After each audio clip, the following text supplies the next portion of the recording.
Welcome to WAP Institution, an international brand of software engineering education. Hello students, ये electron JS का chapter 8 है। इसके पहले की वीडियो अगर आपने देखा है तो ही ये वीडियो आपको समझ में आएगा। इस वीडियो में हम जानेंगे कि जो डेस्कटॉप एप्लीकेशन आप इलेक्ट्रॉन जेएस की सहायता से बनाओगे, अगर उसमें PHP इस्तेमाल करना है, आपको नोड जेएस इस्तेमाल करना है, .NET इस्तेमाल करना है, JSP, पाइथन कुछ भी इस्तेमाल करना है, कोई भी सर्वर साइड लैंग्वेज, तो आप कैसे कर सकते हो डेस्कटॉप एप्लीकेशन के साथ। काफ़ी इंटरेस्टिंग वीडियो होगा आपके लिए। अभी लाइक कर दीजिए, कुछ पूछना चाहते तो कमेंट कीजिए। वैसे पिछला वीडियो ये डाला गया था how to read put request data in PHP, ज़रूर देखिए। एक प्लेलिस्ट दिख जाएगा स्पेशल वीडियोज़ फॉर डेवलपर्स, उसी के अंदर आपको ये वीडियो दिखेगा। डेस्कटॉप पे फोल्डर बना लेंगे माई ऐप के नाम से, ओपन कीजिए और ये देख रहे हैं एड्रेस वाला सेक्शन, यहाँ राइट करेंगे CMD। ऐसा करने से माई ऐप खुल जाएगा। सबसे पहले पैकेज.json को क्रिएट करेंगे, ऐसे राइट करेंगे npm init-y पैकेज.json। ऐसा करने से क्रिएट हो जाएगा। अब हम इलेक्ट्रॉन को इंस्टॉल करेंगे, राइट कीजिए npm install -save-dev, enter press करेंगे तो इलेक्ट्रॉन जेएस का सेटअप हो गया आपके एप्लीकेशन के अंदर। अब आप अपने कोड एडिटर के अंदर फोल्डर को ब्राउज कर लो, माई ऐप वाले फोल्डर को। इस माई ऐप वाले फोल्डर के अंदर एक नया फाइल प्रिपेयर कर लेंगे main.js के नाम से। ये हमारे एप्लीकेशन का मेन फाइल होगा। एप्लीकेशन का विंडो खुलने का कोड यहीं पे इसी फाइल के अंदर करेंगे, मतलब ये मेन प्रोसेस हो गया। इस मेन प्रोसेस के अंदर कोड करेंगे, लेकिन पैकेज.json में जाइए और यहाँ डिफाइन कर दीजिए कि main.js वाला जो हमारा फाइल है वही हमारा मेन फाइल माना जाएगा।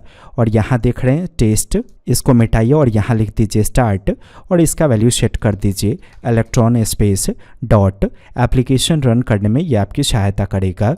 तो पैकेज.json के अंदर सेटअप हो गया। अब आ जाइए मेन प्रोसेस में, यानी कि main.js में।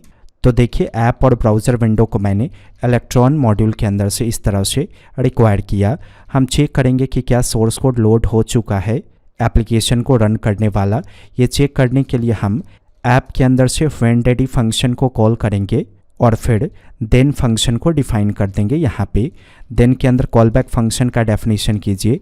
इसके अंदर जो भी कोड आप राइट करोगे वो कोड तभी एग्जीक्यूट करेगा जब आपके एप्लीकेशन का कोड सक्सेसफुली लोड हो जाएगा। बस इतने से कोड को टेस्ट कीजिए ज़रा। आज ये कमांड के अंदर माई ऐप वाला फोल्डर खुला हुआ होगा। रन करने के लिए राइट करेंगे npm start, एंटर प्रेस कीजिए। देखिए आ गया सक्सेस का मैसेज। लेकिन ये राइट करने पे एप्लीकेशन का विंडो खुलना चाहिए हमारे सामने। एक फंक्शन बनाइए, जैसे देखिए मैंने ऐप विंडो के नाम से एक फंक्शन प्रिपेयर किया। अगर इस फंक्शन को हम यहाँ कॉल कर दे तो क्या होगा, जैसे ही एप्लीकेशन का कोड लोड होगा ये ऐप विंडो वाला फंक्शन का कोड लोड कर दिया जाएगा, यानी कि एग्जीक्यूट कर दिया जाएगा। अब इसी ऐप विंडो के अंदर आप एप्लीकेशन के विंडो को क्रिएट करने की कोडिंग करो। तो देखिए गौर से, ब्राउज़र विंडो का ऑब्जेक्ट बनाएंगे न्यू कीवर्ड की सहायता से और इसमें रख देंगे उसे। इसमें जेसन को पास कीजिए, विंडो का विड्थ डिफाइन कीजिए। मैंने डिफाइन कर दिया 800। हाइट डिफाइन कर दीजिए, मैं डिफाइन कर देता हूँ 450। तो ईजिली ये सारी चीज़ें समझ में आ रही होंगी आपको अगर आपने इससे पहले के चैप्टर्स को देखा है तो। अब अगर हम एप्लीकेशन को रन करें तो हमें एप्लीकेशन का विंडो दिखेगा जिसका विड्थ होगा इतना और हाइट होगा इतना। फिर से राइट करेंगे npm start। देखिए ओपन हो गया एप्लीकेशन। अब इसके अंदर क्या डिस्प्ले करना है उसके लिए HTML फाइल प्रिपेयर करना होगा। तो माई ऐप फोल्डर के अंदर एक नया फोल्डर बना लेंगे ऐप के नाम से और इस ऐप फोल्डर के अंदर एक नया फाइल प्रिपेयर कर लीजिए index.html के नाम से। HTML का सिंटेक्स राइट कर दीजिए और H1 की सहायता से आप ऐसे डिफाइन कर दो वेलकम। अब डिफाइन करना है कि ये जो HTML वाला फाइल का जो कोड है वो हमारे एप्लीकेशन के विंडो में यहाँ डिस्प्ले हो। तो ऐसा करने के लिए मेन प्रोसेस में आएंगे। ये देख रहे हैं प्राइमरी विंडो, इसी में आपका विंडो क्रिएट होकर गया। इसके अंदर से हम लोड फाइल इस फंक्शन को कॉल करेंगे और पाथ डिफाइन कर देंगे index.html का इसमें। तो जहाँ पे जिस पेज में हम कोड कर रहे हैं main.js में, उसे रिप्रेजेंट करने के लिए हम डॉट का सिंबल देंगे। ऐप फोल्डर के अंदर है हमारा index.html वाला फाइल, उसका लोकेशन आप ऐसे डिफाइन कर दो। तो ऐसा करने का मतलब है कि जो भी एप्लीकेशन का विंडो क्रिएट होगा उसमें index.html का डिज़ाइन आपको दिख जाएगा। रन कीजिए ज़रा, फिर से राइट करेंगे कमांड के अंदर npm स्टार्ट। देखिए आ गया वेलकम। ज़रा कंट्रोल शिफ्ट आई दबाइए। यहाँ देखिए एक वार्निंग आया, electron security warning, insecure content security policy. इस वार्निंग को कैसे बंद करेंगे वो समझिए। ये जो आपका main.js वाला फाइल है, इसमें हम प्रोसेस ऑब्जेक्ट के अंदर से env को एक्सेस करेंगे। यहाँ एरे का सिंबल दीजिए और सिंगल कोट के अंदर राइट कर दीजिए कैपिटल लेटर में electron_disable_security_warnings। इसका वैल्यू सेट कर दीजिए यहाँ से ट्रू। तो जब ये सेटअप आप कर लोगे तो वो वार्निंग रिमूव हो जाएगा। कमांड के अंदर आइए, वापस कंपाइल कीजिए npm स्टार्ट राइट करके। एप्लीकेशन खुला। अब आप कंट्रोल शिफ्ट आई प्रेस करो। देखिए कंसोल के अंदर से वो वार्निंग चला गया। अब अपने एप्लीकेशन में बूट स्ट्रैप का सेटअप कीजिए। सर्च कर लीजिए बूट स्ट्रैप। W3 स्कूल के लिंक पे आएंगे। बूट स्ट्रैप 4 या 5 किसी को भी चूज़ कर लीजिए। मैंने 4 को चूज़ किया। ट्राई इट योरसेल्फ दिखेगा आपको। ये देखिए बॉडी है, बॉडी के ऊपर का कोड कॉपी कर लीजिए। कॉपी करने के बाद ऐप फोल्डर के अंदर जो index.html है इसमें ये देख रहे हैं बॉडी, इसके ऊपर के कोड को रिप्लेस कर दीजिए। तो ऐसा करने से बूट स्ट्रैप काम करना शुरू कर देगा आपके वेब पेज में। H1 में आप क्लास एट्रीब्यूट का इस्तेमाल करो और कलर चेंज करने के लिए क्लास का वैल्यू दे दो, जैसे मैंने डिफाइन कर दिया टेक्स्ट डेंजर। याद रखिए अगर आप HTML पेज में कुछ भी चेंज कर रहे हो तो आपको कमांड से वापस कंपाइल करने की ज़रूरत नहीं है। ये जो एप्लीकेशन का विंडो है, आप इसमें एक बार क्लिक करके कंट्रोल R दबा दोगे तो फ़र्क आपको दिख जाएगा। कलर रेड हुआ, इसका मतलब बूट स्ट्रैप काम कर रहा है। अब समझिए कि PHP का इस्तेमाल कैसे करेंगे। कोई भी सर्वर साइड लैंग्वेज अगर आपको इलेक्ट्रॉन के साथ इस्तेमाल करना है तो बस आपको API बनाना होगा। तो सपोज कीजिए PHP इस्तेमाल करना चाहते हैं तो PHP के शब्दों में एक API बनाएंगे। तो देखिए मैंने एक PHP का सिंटेक्स शुरू करके बंद किया। पहले मैं इसे सेव कर लेता हूँ। आप PHP जानते हैं तो WAMP या एग्जाम सर्वर होगा आपके पास। तो मैंने WAMP सर्वर के अंदर www फोल्डर में इसे api.php के नाम से ऐसे सेव कर लिया। सबसे पहले हेडर फंक्शन को कॉल करेंगे इस तरह से। डुअल कोट के अंदर ऐसे राइट कर दीजिए access control allow origin.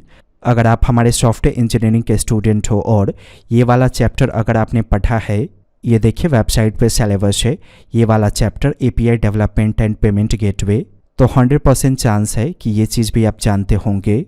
Basic सा API बनाइए। जैसे मैंने डेटा के नाम से एक वेरिएबल बनाया, एक एसोसिएटिव एरे को इसके अंदर रखिए ज़रा। सपोज कीजिए इसी को रिस्पॉन्स के रूप में हमें रिटर्न करना है। तो API है, इसका मतलब स्टेटस कोड सेट करना होगा। तो स्टेटस कोड को सेट करने के लिए फंक्शन कॉल कीजिए HTTP रिस्पॉन्स कोड। मैंने स्टेटस कोड सेट कर दिया 200। इसे भेजना है हमें रिस्पॉन्स के रूप में। सबसे पहले हमें इसे जेसन में कन्वर्ट करना होगा, जेसन स्ट्रिंग में, क्योंकि ये PHP का एरे है, जावास्क्रिप्ट में हमें चाहिए। तो जेसन इन कोड फंक्शन के अंदर आप डेटा को रख दो और सिंपली यहाँ से एको कर दो। तो ये एक बेसिक सा API होगा जो ये डेटा आपको प्रोवाइड करेगा। तो आप ऐसा इमेजिन कर लो कि PHP का आपका ये कोड है और इसी कोड का रिस्पॉन्स आप चाहते हो अपने electron.js एप्लीकेशन के अंदर। तो बस इस API का हम एजाक्स रिक्वेस्ट करेंगे electron.js के शब्दों में। आज ही index.html में H1 के ठीक नीचे स्क्रिप्ट टैग को शुरू करके बंद कीजिए। डॉक्यूमेंट को सेलेक्ट करके रेडी इवेंट को पास कर दीजिए। ये रहा document.ready इवेंट का फंक्शन। एजाक्स रिक्वेस्ट करने के लिए $.ajax फंक्शन इसे कॉल करेंगे। पैरेंथेसिस के अंदर जेसन को शुरू कीजिए। टाइप का वैल्यू डिफाइन कर दीजिए गेट। अगर आपको एजाक्स आता है तो ये भी आता होगा। URL के वैल्यू में डिफाइन कर दीजिए अपने API का डोमेन। तो ये जो मैंने API क्रिएट किया api.php, इसे मुझे अगर रन करना है अभी तो सिंपली मुझे राइट करना होगा localhost/api.php। देखिए डेटा आया। तो यही मेरा API का एंड पॉइंट हो गया, यानी कि डोमेन। इसी डोमेन का नेम मैं यहाँ डिफाइन कर दूंगा URL के अंदर। अब आप सक्सेस इवेंट को पास करो। सक्सेस इवेंट में कॉल बैक फंक्शन का डेफिनेशन कीजिए। जो भी ये API आपको रिटर्न करेगा वो इसमें आएगा। आप इसको कंसोल कर लो तो electron.js के अंदर आप PHP के कोड को प्राप्त कर लोगे।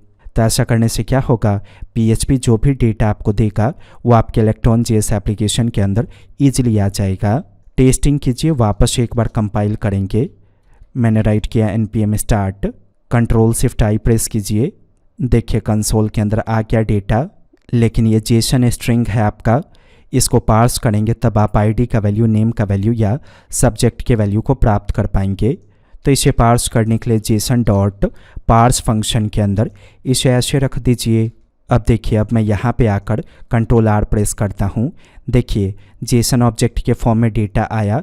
अब आप आईडी, नेम या सब्जेक्ट प्रॉपर्टी को रीड करके यहाँ पे प्रेजेंट कर सकते हो। कैसे करेंगे वो भी देख लीजिए। मैंने एक वेरिएबल क्रिएट किया यहाँ पे डेटा के नाम से। सपोज कीजिए ये जो h1 है मैं इसमें प्रेजेंट करना चाहता हूँ, तो सिंपली h1 को सेलेक्ट करेंगे यहाँ पे ऐसे। HTML फंक्शन को कॉल कीजिए और डेटा के अंदर से जो आप चाहते हो, क्या आप आईडी चाहते हो तो आप आईडी को रीड कर लो, क्या आप नेम चाहते हो नेम को आप रीड कर लो, क्या आप सब्जेक्ट चाहते हो तो सब्जेक्ट को आप रीड कर लो। मैंने सब्जेक्ट को रीड किया। यहाँ आइए और कंट्रोल के साथ R प्रेस कीजिए। तो देखिए अभी जो डेटा आप देख रहे हो ये कहाँ से आया, इलेक्ट्रॉन.js डेस्कटॉप एप्लीकेशन के अंदर ये आपके PHP API के द्वारा आया। तो जो भी सर्वर साइड लैंग्वेज आप इस्तेमाल करना चाहते हो आप इस्तेमाल करो, उसकी सहायता से आप API बनाओ और उसे होस्ट कर दो किसी डोमेन पे, और उसी API का रिक्वेस्ट आप अपने इलेक्ट्रॉन.js एप्लीकेशन के अंदर jQuery Ajax के शब्दों में करो। ये वीडियो बहुत काम का था आपके लिए, आप सोच भी नहीं सकते आगे आपको कितना हेल्प करेगा। अगर आप बड़ी डेस्कटॉप एप्लीकेशन प्लान कर रहे हो तो वेब इंस्टीट्यूट की वेबसाइट पे ज़रूर विजिट कीजिए। सीखना चाहते हैं, सॉफ्टवेयर डेवलपमेंट के फील्ड में कैरियर चाहते हैं, कोडिंग को नेक्स्ट लेवल ले जाना चाहते हैं, क्या सीखना चाहते हो आप कोड में, वो सब है इस कोर्स के अंदर। एक बार सिलेबस ज़रूर देखिए। बेहतर जानकारी के लिए हमारे सेल्स टीम को कॉल करें। वेब इंस्टीट्यूट की वीडियो को देखने के लिए आपका धन्यवाद।